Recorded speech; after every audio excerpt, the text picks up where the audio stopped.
Hi CADA, this is Lindsay Sharon, your Public Information Coordinator, and in this video, I'm going to share with you how you can follow CADA on Facebook and how you can make sure that you do not miss any of the posts that are made on the CADA Facebook page due to the fact that the algorithm has changed on Facebook.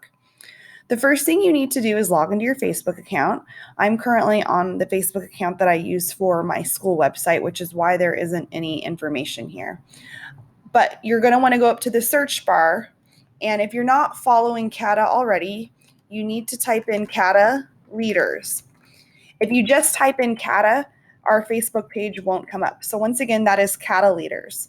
Once you've typed in CADA Leaders, you're going to obviously hit enter, and then you will see the listing for our CADA Facebook page. You will also see the listing for the CADA Leadership Camps. So if you would like to follow that page as well, I recommend that you do, so you can get all of the posts about camp, and you'll get to see different pictures of all the activities that we put on at our CADA Castle camp. I'm going to click on the California Association of Directors of Activities page, though, which is our CADA page. And of course, you're going to hit like in order to follow it.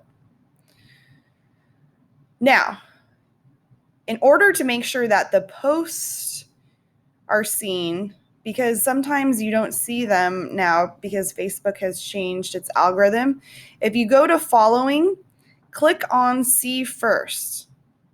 This will make sure that our Facebook posts are brought up to the top of your stream each time you log into Facebook so that you don't miss any.